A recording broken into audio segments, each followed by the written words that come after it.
Chers amis, le numéro qui vient de paraître de Nouvelles Clés est en fait le dernier d'une longue série commencée il y a 22 ans. Et donc c'est un numéro collector. Parce que à partir de la rentrée, la maquette, le format, tout va changer complètement, l'épaisseur, la périodicité, puisque de trimestriel nous allons devenir bimestriel, c'est-à-dire paraître tous les 2 mois. Ce qui était une des demandes récurrentes de nos lecteurs, qui est quelque chose d'un peu plus fréquent au niveau de notre périodicité. Pas trop fréquent, c'est pour ça que nous ne sommes pas mensuels, mais tous les 2 mois c'est bien. Et donc ce numéro 66 est vraiment le dernier de cette série. Nous allons agrandir notre équipe, nous associons à des amis qui sont des amis proches pour essayer de faire un très grand magazine monté en puissance qui puisse véhiculer nos idées dans la société avec encore plus d'efficacité et encore plus de conviction, de rigueur. Je pense qu'en effet nous avons absolument besoin aujourd'hui de bien réfléchir au message que véhicule cette revue Nouvelles Clés. Et dans ce numéro donc qui vient de paraître, qui est le numéro de l'été, qui va durer jusqu'au 23 septembre, jusqu'à l'automne, il y a plein de sujets, n'est-ce pas Patrice? Plein de sujets. Moi j'ai personnellement fait par exemple un grand entretien avec le philosophe Roger-Paul Droit, qui est l'un des rares grands philosophes français à s'intéresser aussi bien à la philosophie d'Occident évidemment, dans laquelle il a été formé, qu'à la philosophie d'Orient. Et il a fait un livre remarquable sur le silence du Bouddha, et donc je l'interroge très longuement là-dessus. Il a des réponses magnifiques sur cette nécessité que nous avons aujourd'hui d'élargir enfin d'ailleurs plus que d'élargir, de transcender les frontières et de plus considérer le savoir d'ailleurs comme un savoir indigène, mais comme vraiment un savoir philosophique en particulier et spirituel, qui peut nous apporter un plus à nous, personnages d'Occident. Voilà. Alors ça c'est tout le travail que tu fais dans les collections spiritualité d'Albin Michel depuis maintenant depuis 35 ans. Depuis 35 ans, et qu'on fait aussi aux éditions du Relier, bien sûr. Mais c'est un travail tout à fait important. Mais il y a beaucoup d'autres choses dans ce numéro. Il y a aussi un papier qui est tout à fait de maintenant, estival, c'est-à-dire ralentir, s'il vous plaît, sachant aussi ralentir dans cette accélération folle que tout le monde mène aujourd'hui, voilà. Et puis il y a plein d'autres choses. Patrice, qu'est-ce qui t'a vraiment intéressé? Comme beaucoup de numéros de Nouvelles Clés, il s'est constitué d'une manière non pas magique, mais imprévisible. Imprévisible, c'est ce que j'ai toujours aimé dans ce métier, c'est on apporte des éléments, on mène des enquêtes, et puis peu à peu, un numéro se constitue qui nous surprend nous-mêmes. Alors il y a des tas de choses, il y a tout un dossier sur la danse. Qui est le gros titre de la couve d'ailleurs, hein, Danser sa vie. Danser sa vie, parce que des tas de gens se découvrent que la danse est un très bon moyen de se rapprocher des autres, de faire de l'exercice physique, mais aussi de se connaître soi-même.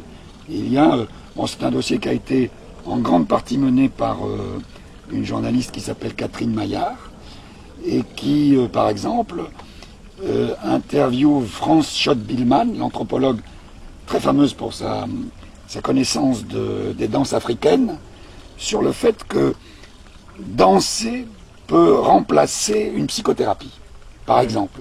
Ouais.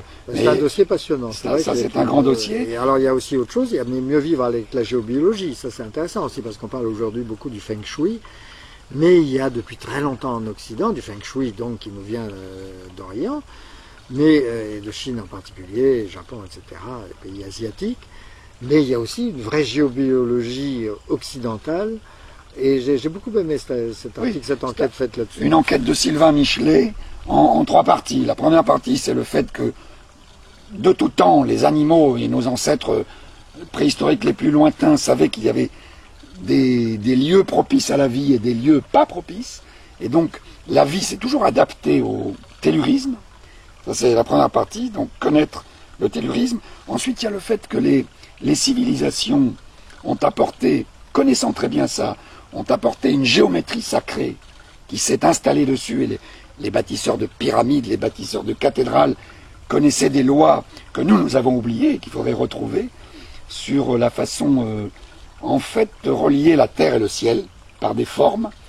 Et puis, troisième partie, alors aujourd'hui justement, comment adapter tout ça à nos vies. Là, on est dans un très beau jardin qui, pour une part, je pense, est adapté. Mais comment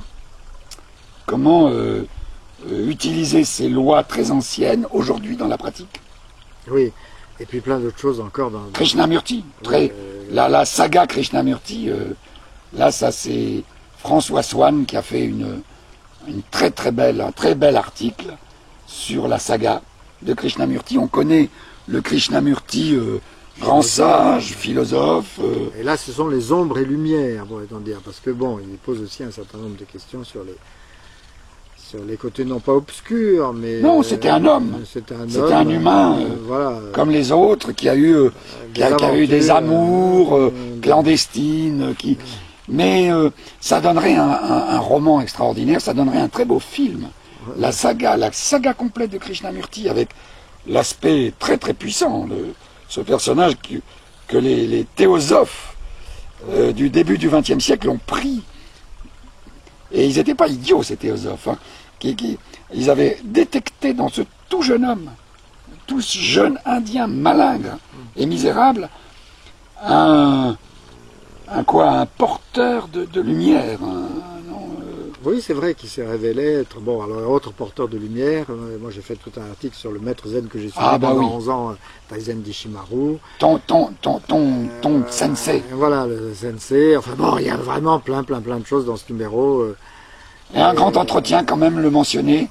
Un grand entretien que j'ai mené avec le psychiatre et philosophe très important, ça. Serge Tribolet, qui est un des rares, je le dis parce que nos lecteurs, nos visiteurs en général, sont assez anti-freudiens, très volontiers anti-lacaniens, et donc auraient tendance à abonder dans le sens du grand livre de l'anti-psychanalyse, le livre noir de la psychanalyse, et de donner raison à Michel Onfray, qui tire à boulet rouge sur Freud dans son best-seller, qui est en vente dans toutes les librairies.